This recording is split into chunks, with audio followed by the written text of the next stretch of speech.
జడగంటలు పగలే సమయం ఆసన్నమైందా? పకోడీ ప్రశ్నగాల దోల తీర్చే సమయం దగ్గరికి వచ్చేసిందా అంటే మొన్న ఏలూరులో దళిత క్రైస్తవ మహాసభ జరిగింది. చూశాను. ఏలూరు దళిత క్రైస్తవ మహాసభ ఎందుకు పెట్టారు అంటే ఆ సభ ద్వారా కులాల మధ్య చిచ్చు పెట్టే ప్రయత్నం చేశారు.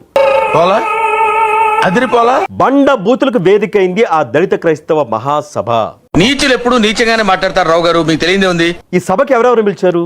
వెళ్తే జ్వరం వచ్చేది నీకు అంత పెద్ద రౌడీలా? అంతకంటే ఎక్కువ ఈ మధ్యన జనస్రవంతిలో కలిసిపోయారు. మాజీ న్యాయమూర్తి జడా శ్రవణ్ కుమార్ సైకిల్ కి ప్యాచ్లు వేస్తాడు, అయితేనే ఫేమస్. ఆయన్ని పిలిచారు. కొంతమంది యూట్యూబర్లు ఉన్నారు, పకోడీ యూట్యూబర్లని, వాళ్ళకి పేరుంది సోషల్ మీడియాలో. దూదే ఎక్కుతాడు, అయితేనే ఫేమస్. సైకో యూట్యూబర్లని కూడా వాళ్ళకి పేరుంది సోషల్ మీడియాలో. బ్లాక్ టికెట్లు అమ్ముతాడు, అయితేనే ఫేమస్. వాళ్ళని పిలిచారు. అసలు వాళ్ళకి ఈ సభకి ఏం సంబంధం? కత్తికి బొచ్చుకి ఉన్న సంబంధం. జడా శ్రవణ్ కుమార్ గారు మీకు తెలుసు కదా, పర్సెంటేజ్ ఇస్తే ఏ పెంట పనైనా చేసేస్తాడు, చివరికి డబ్బిస్తే డ్రైనేజీలో దిగి స్విమ్మింగ్ చేసేస్తాడు. రఘురామకృష్ణరాజు గారు నాలిక కోసేస్తారట. కోసేసి డిప్యూటీ ముఖ్యమంత్రి పవన్ కళ్యాణ్ గారికి పార్సిల్ పంపిస్తారట. చాలా భయపడిపోయానండి. కాసేపు ఉంటే పొడి చేసేవాడు. అరే మీరు పెట్టుకున్న సభ ఏంటి, ఆయన నాలిక కోటివి ఏంటి, పవన్ కళ్యాణ్ గారికి పంపటం ఏంటి? దీనికి లాజిక్ ఎప్పుడు ఏడిచిందిరా? ఎవడో చీప్ లెక్కర్ తాగి చనిపోతే నా మీద పెట్టలేదు కేసు. రఘురామకృష్ణరాజు గారు ఏదో లిల్లీ పుట్టి ఏదో మాట అన్నారు. అదే పెద్ద బూత్ మాట కూడా కాదు, ఒక సెటర్ అనమాట. అదే తెలంగాణ నేను 2 ఊర్లు వస్తా 4 ఊర్లు వస్తాడని చెప్పి లెక్కలేస్తుంటాడు లిల్లిగడ్డ. జడా నాకు కళ్యాణ్ గారికి వేసాడు జడా ఇప్పుడు సాయంత్రం వచ్చేసి నిచ్చినేసుకుని నా మీద ఎక్కేసి ఆయన 4 కోసేసి ఏదైనా చేస్తాడేమో నాకు తెలియదు. డీసెంట్ గా ఇంటికి వెళ్ళేవాడిని మర్డర్ చేసి సెంట్రల్ జైలుకి వెళ్ళేలా చేయొద్దు. ఆ నిచ్చినేసుకొచ్చి ఆ 4 కొయ్యకుండా ఉంటే డెఫినెట్గా నేను ఏంట్రా వేళ కొడవా? నన్ను లిల్లీ పుట్టంటావా, నువ్వు పందివి అని ఆంధ్రప్రదేశ్ డిప్యూటీ స్పీకర్ ఆయన. నువ్వు పందివి, కోస్తే 2 ఊళ్ళకి సరిపోతావు.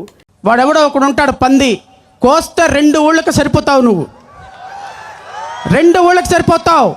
సచ్చోర పుట్టోడా.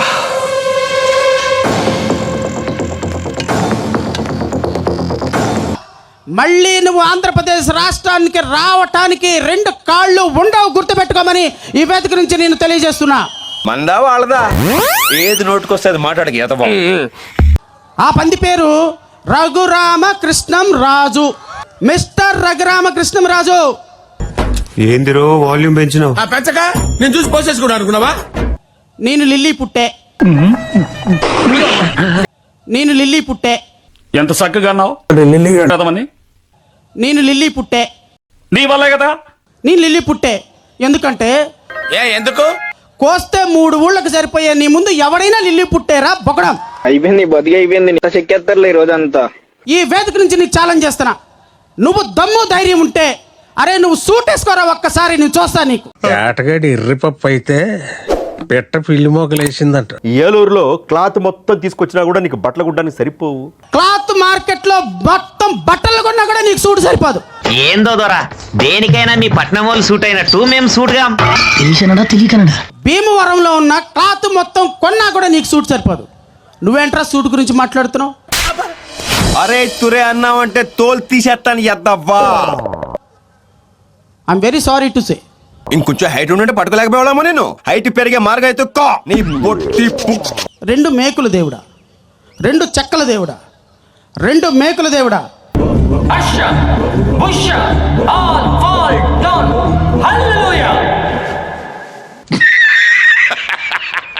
అసలు నాకు అనిపించింది నిజంగా జడ్జిగానే పనిచేశారా? సరే అది మీ పర్సనల్ అనుకోకుండా చాలా జరుగుతుంటాయి కానీ. అంటే సూట్ వేసుకోగానే సరిపోదు, సూట్ అయ్యేలాగా ప్రవర్తన ఉండాలి, సూట్ అయ్యేలాగా మాటలు ఉండాలి.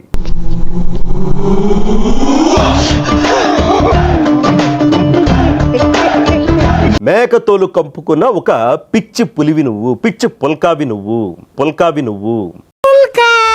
నువ్వెందుకు ధైర్యం చెప్పలేవుతున్నా? ఎందుకు ఆ బతుకు ఏదైనా బురదగుంట్లో కొద్దిగా సావక బురదగుంట ఒకటి చూసుకుని మంచిది ఒకటి బాగా వాసన వచ్చేది, దాంట్లో చూసుకుని చచ్చిపో.